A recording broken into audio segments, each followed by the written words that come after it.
So one of the best things you can do to cope with cold weather is actually to vote for politicians who will invest resources into doing something about climate change.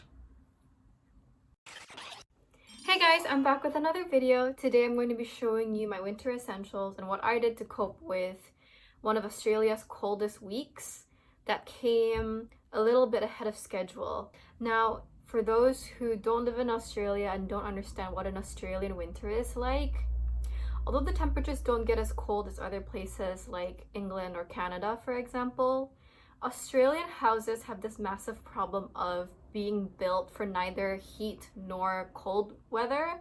And so what you get is like a home that feels like an igloo, actually probably colder than an igloo because igloos keep you warm, but houses that don't keep you warm in the winter and don't exactly keep you cool in the summer. So surviving an Australian winter can be pretty difficult, and I thought I would show you the things that I use to keep myself warm.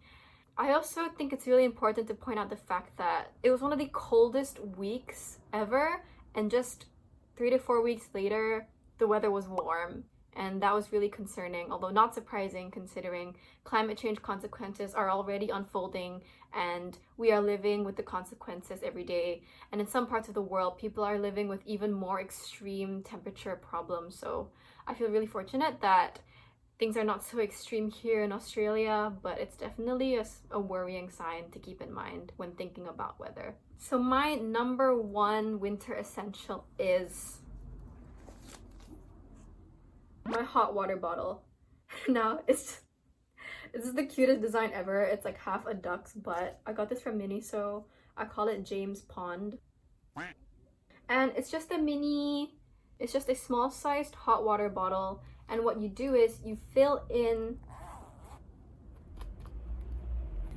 this little thing with water, with hot water. You should not put boiling water because that can be very dangerous if it explodes while you are holding it or putting it in your bed.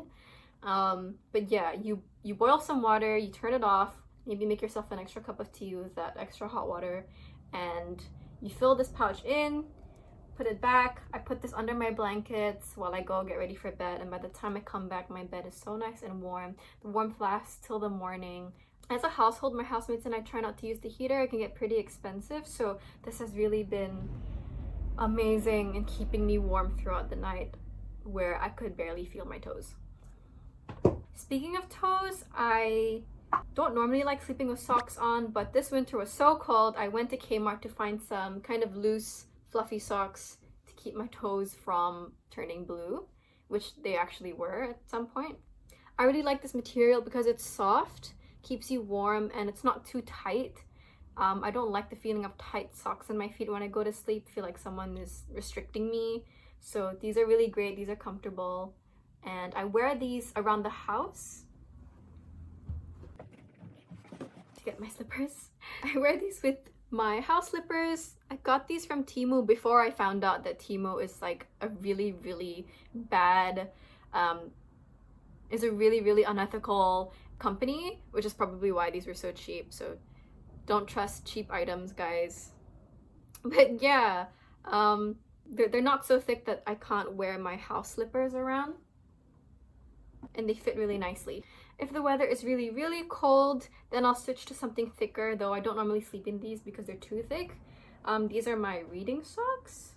I think they're also called Sherpa socks. I don't know, but they are filled with this really thick inside layer. Keeps you so warm, and they've got a bit of grip at the bottom so you don't slip when you're walking around the house. But I try not to walk around because it picks up a lot of dust, so I'll put these on if I'm like sitting on the couch or sitting at my desk and just doing some work. And these are a bit longer, so they come up to about shin level. During the daytime when I'm out, I love wearing these Heat Tech thermal layers. This is one that I have. It's a long sleeve. This is from Uniqlo, and this is the Heat Tech Extra Warm.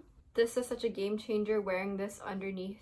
One of my mom's oldest tricks for staying warm in the winter. Just wear thermals under your normal clothes, and it keeps you really snug without having to layer on so many layers.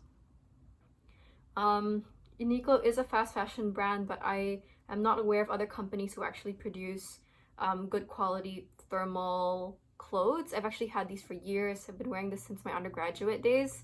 So this is about like 4 or 5 years old. Oh my god, am I that old? Yeah, so these have lasted for a really long time. I also, this is a recent purchase which I'm so excited about. I finally got a keffiyeh. I finally got this in solidarity with Palestine. It also doubles up as a scarf. The person showed me how to do the scarf thing, but I'm gonna have to relearn how to do that. And it's so nice. It's so warm, and obviously, importantly, carries the warmth of solidarity for our fellow brothers and sisters in Palestine. I love it. I'm so glad I finally made this purchase. I had no idea where to buy it, and for some reason I didn't think to check at rallies. So I'm really glad. The last garment item I love using is actually this fluffy robe from Kmart.